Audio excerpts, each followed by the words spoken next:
conference make the playoffs.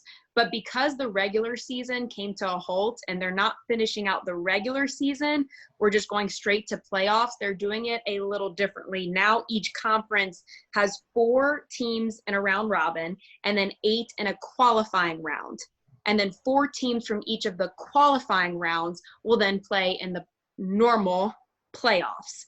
But traditionally, the NHL playoffs are a bracket style. It won't be like that anymore. Teams will just get reseeded after every game. So the Colorado Avalanche, since they were one of the top teams in their conference and in their division, they will be playing in the round robin, and their games start on the 2nd. And every team does get an exhibition game ahead of all the actual games. But this really benefits teams like, for example, the Chicago Blackhawks. I don't know their exact record offhand, what it was before the pause, but it wasn't too great. So a team like the Chicago Blackhawks, right at the pre-COVID mark, probably thought that they weren't going to make the playoffs. It wasn't looking too hot. And now they have this opportunity in the qualifying rounds to shake things up, and they could potentially all of a sudden be in the playoffs. So that's really exciting for teams like that. The Avs are pretty hot, and then they were the second best team in the Western Conference. They were just a few points behind the St. Louis Blues with a game in hand. So we kind of knew that they had this great run ahead of them. That's why it was such a hard pill to swallow, that the season might never come back. And that's why, again, it's so exciting to see that it is going to come back, and it looks like they're going to get it done. As far as the bubble cities go, they will put each team on a different floor inside of a hotel, and then each player will have their own room. So traditionally on road trips, some of the younger guys might share a room. That definitely won't happen. And it sounds like they'll be pretty strict inside the bubble as far as everyone getting tested daily and keeping everything very, very clean. Yeah, I mean, that sounds very similar to how the NBA is doing it, as far as it being very strict, very clean, guys sticking to one room. I thought it was interesting, too, that, this bubble is in Canada, away from America, where COVID-19 cases have spiked. When you spoke to players, because I know the Avalanche got back to practice this week, in speaking with players, how confident are they in everything that the NHL has laid out for them to return? It seems like they're pretty confident. So players have the option to opt out if they feel uncomfortable, and they won't be fined or penalized in any type of way. Unfortunately, nobody from the Colorado Avalanche has chosen to do that. Someone actually asked forward Mikko Rantanen that on Monday, the first day back, if he had ever considered opting out. And, he's laughed and said that was never a consideration for him because he has no kids, no wife. Why not, why not play? So, and I think this group really understands the shot that they have at actually winning the Stanley Cup this season. No one wants to take that for granted or take that second, not have that opportunity come again. This is a once in a lifetime opportunity. They feel really great about the chemistry that they have right now. Right before the pause, the Avs were battling a ton of injuries. And I mean, a ton. Like, the stars were out, and they were still able to win, but everyone just kept imagining what that team would look like if everyone were healthy.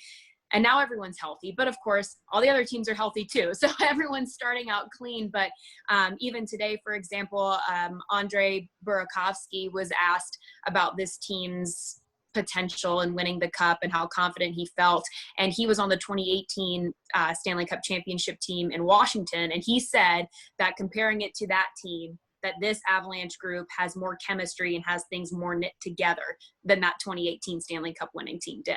And even Giannis Donskoy, another forward for the Avs, echoed that, saying that this is the best team he's ever played on, and he's played for the San Jose Sharks in the past. So just hearing that talk, and those are only 2 examples of the mentality around the team and the locker room and everything like that, I don't think any of them wanted to opt out. And it's going to be a long haul if they make it to the final. I mean, there could be a minimum of 5 weeks that guys could not see their families. And I know that's going to be really hard for a lot of them who do have families. And even the ones that, don't have kids or a wife, my goodness, being away from anything for that long can start to take a toll on you when you're kind of stuck in a bubble. But it sounds like not that they don't care, but they just care so much about winning that it doesn't matter. Yeah, and of course, to what you said, again, very similar to the NBA, for them, they won't have families in the bubble until the end of the first round. and then those 8 teams will have their families allowed into the bubble. But, it's just about, being able to get back to that sport, I guess, to that release in a way. But, you mentioned something very interesting, I guess, even in the first answer of the playoff format. Now, anyone that follows the NHL knows that the NHL playoffs is usually crazy. It's unpredictable. It's not like the NFL or the NBA where the top seeds are expected to win. I mean, yes, they're expected to win, but literally anybody has a chance. But with the round robin going on, along with the qualifying games and the games that the Avalanche are going to be playing in, as a high seed, will the NHL playoffs be even crazier than usual? I would guess so. So, of course, this is my first time working in the NHL during playoffs. It's a weird time for that to happen. So I'm still trying to gather all the information that I can. But just from watching on the TV in previous years, I'd imagine with this format, it's going to be even crazier. It's just nonstop. It's constant action. I mean, it's the 8 best of 5 qualifying round series plus the round robin. There are more teams participating at first. There's a little bit of controversy on if we're calling these qualifying the qualifying rounds, the teams like I mentioned, the Chicago Blackhawks, did they make the playoffs? Technically, I guess you could say yes, because they're involved in this conversation right now. But if they don't make it past the qualifying rounds, that's where the playoffs actually start. So there's kind of that gray area of, did they make the playoffs or did they not? But I think that's what makes it a little bit more interesting, and it gets more fans involved because there are these extra teams now who are playing in the playoffs, if you will. I think it'll be very crazy. There's no bracket format. Like I mentioned earlier, it's every team will be reseeded continuously. So it's anyone's game. It's wide open. It's going to be insane to watch and insane to follow just as the playoff continues to go on. My final question is, they're obviously putting so much attention to it. We talked a little bit about the players.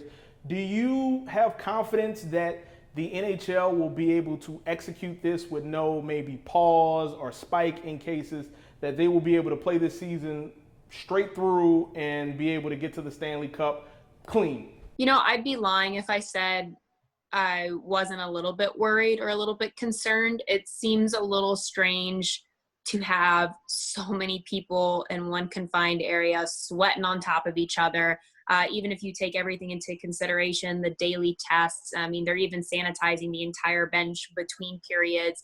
I even read that believe between the water bottles on the bench, they'll have the plexiglass up to keep it kind of maintained, but players aren't wearing masks, and there's only so much you can do when guys are, out there sweating and breathing and running into each other. But playoff hockey is serious, and I think that the players will take it very seriously.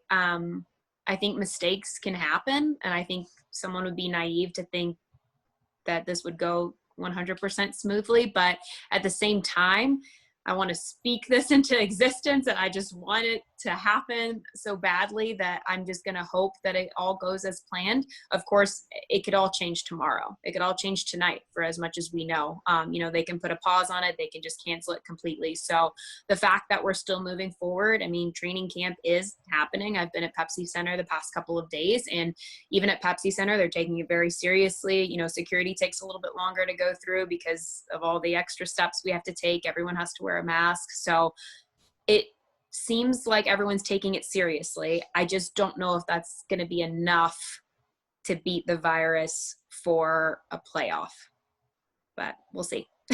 Fingers crossed. Fingers crossed. Fingers crossed. We'll absolutely see. That's Rachel Rynchlinski, Colorado Avalanche In-arena host and reporter. Rachel, thank you so much for joining us. Thank you so much, Seth.